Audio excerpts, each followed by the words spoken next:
आप लोगों ने सेहरा के शेर उमर मुख्तार का नाम तो सुन रखा होगा, जिन्होंने लीबिया के सेहरा में इतालवी यानी इटली की फौज को 20 साल तगनी का नाच नचाए रखा। आज हम आपको ऐसे शेर से मुतारफ करवाएंगे जिसको दुनिया जंगल के शेर के नाम से जानती है, जिसको उमर मुख्तार दौम के नाम से भी जाना जाता है,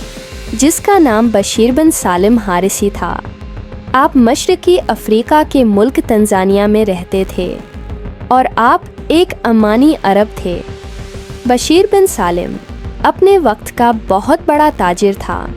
जब जर्मन फौज ने मशरकी अफ्रीका पर कब्जा किया, वहाँ के मुसलमानों और लोगों पर जुल्म के पहाड़ तोड़ दिए, मुसलमानों को गुलाम बना लिया, उनका सामान लूट लिया, मस्जिदों की बेहुरमती की लोगों का कत्ल आम किया, तो बशीर बिन सालिम ने तंजानिया के अफ्रीकी कबाइल को मुत्हिद किया और 1888 को जर्मन फौज के खिलाफ बगावत का ऐलान कर दिया। आपने 20,000 फौज की क़ियादत की और जर्मन फौज की बढ़तरी के बावजूद उनको मुतअद्दिद लड़ाइयों में शिकस्त से दूचार किया। जर्मन फौज को काफ़ी अरसे तक अबू शेरी ने तगनी का नाच नचाए रखा और जर्मन पोस्टों को बहुत हद तक तबाह बर्बाद कर दिया और साहिलों तक कब्जा कर लिया, जिसकी वजह से मशरकी अफ्रीका में मौजूद जर्मन फौज को बर्लिन से मदद लेनी पड़ी। जिसके बाद जर्मन फौज ने अफ्रीकी इलाकों को मुसलमानों से दोबारा हासिल करने के लिए तंजानिया के मुख्तलिफ साहिलों पर बहरी जहाज़ों के ज़रिए और मुख्तलिफ इलाकों में तोपों के ज़रिए शदीद गोलाबारी की और जर्मन बहरिया ने मुख्तलिफ मकामात पर नाकाबंदी कर दी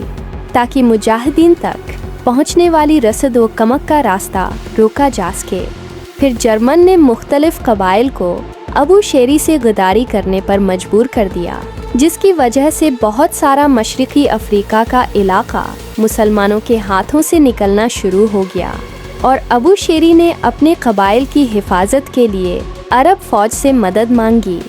मगर जर्मन फौज ने गद्दारों के ज़रिए मुख्तलिफ अफ्रीकी कबाइल पर धावा बोल दिया। अबू शेरी और उसके कुछ साथी बमुश्किल जान बचाकर निकलने में कामयाब हुए, मगर अबू शेरी एक बार फिर यावा और मबूगा कबीले को बिगावत जारी रखने के लिए रजामंद करने पर कामयाब रहा और वो दारुल इस्लाम और मबूगाई इलाकों पर एक बार फिर हमला करने की रहनुमाई करने में कामयाब रहा।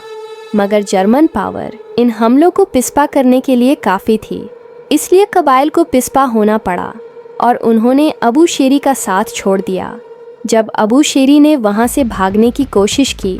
तो इसके साथ ही कबाइल ने गुदारी करके अबू शेरी को पकड़वा दिया, जिसके बाद 15 दिसंबर 1879 को एक फौजी अदालत ने उसे फांसी की सज़ा सुनाई और कुछ ही दिन बाद उनको पेंगानी में फांसी दे दी गई और वहीं उनको दफन कर दिया गया।